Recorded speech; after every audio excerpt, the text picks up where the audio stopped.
राम राम। हाँ, राम राम भगत जी। आप कहाँ से आए भगत जी? दास तमिलनाडु सेलम से होगा जी। सेलम से आए हैं, सेलम से आए हैं।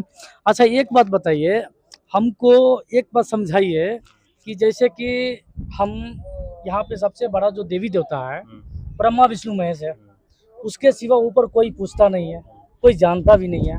आप उनके बारे में बताइए, ब्रह्मा विष्णु महेश के बारे में। भगत जी, आज तक जितने भी धर्मगुरु हुए ना, उन्होंने अपनी रोजी रोटी तक सीमित रहे। बस उनको उनकी रोजी रोटी के कारण उन्होंने अपने सदग्रंथ तो पढ़े नहीं, और पुराने अपने जो पूर्वज थे वो बेचारे अनपढ़ थे, उनको अपना काम धंधे के सिवा और कुछ जानते नहीं थे वो। तो उनके अनपढ़ होने का इन लोगों ने फायदा उठा लिया और ऐसी ऐसी पूजा शुरू करवा दी जिससे का कोई ताल्लुक शास्त्रों में मिलता नहीं है।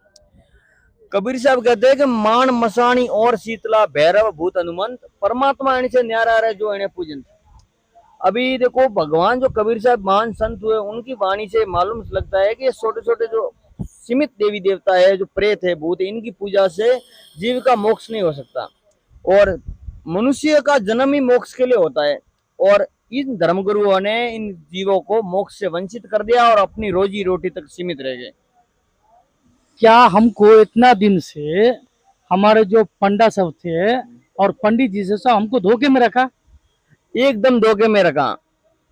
कबीर साहब कहते हैं कि पानी से पैदा नहीं श्वासा नहीं शरीर, और अनाहार करता नहीं ताका नाम कबीर। आज से 600 साल पहले कबीर साहब आए थे और पंडित और मुल्ला और काजियों की धोती धोके धोली थी, और उन्होंने बताया था कि कंकर पत्थर जोड़ के मस्जिदली बनाए और बाकड़ मुल्ला कुक करे के बहरा हुआ खुदाए। और दो जगदीश कहाँ से आए, किन्ने तुमको भरमाया, अल्लाह राम करीम केशव हरि हजरत नाम धराया। कहना एक कनकते गहना, इनमें भावना दूजा, कहना सुन को दोईकर गाते एक नवाज एक पूजा। वेद कुतेब पढ़े वे कुतबा, वे मौलाना वे पांडे, और बिगत बिगत के नाम धराए एक माटी के भंडे।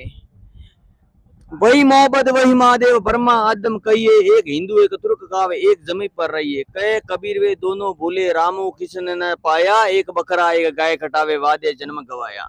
तो कबीर साहब ने 600 साल पहले इन पंडित और हिंदू के जो पंडित है और मुसलमानों के मुल्ला काजी है, उनकी उसी टाइम विरोध किया था भगवान ने। लेकिन उस टाइम में जनता शिक्षित नहीं होने के कारण इनकी वो दाल गल गई। लेकिन अभी दाल गलने वाली नहीं है, जनता पूरी शिक्षित है और अपने सदग्रंथों को खुद समझ रही है वर्तमान के अंदर। और संत रामपाल जी महाराज पृथ्वी पर आ चुके हैं, महान संत, वो सदगुरु रामपाल जी महाराज कबीर भगवान के अवतार हैं।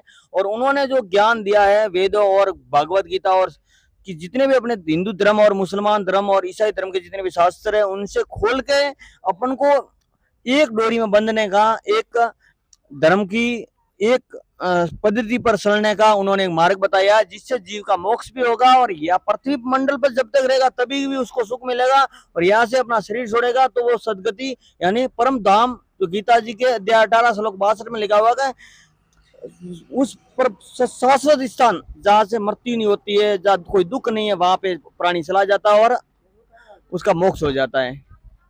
जी देखिए, कितना अच्छा बात बोला है। आज तक हम लोग धोखे में थे, समझे नहीं,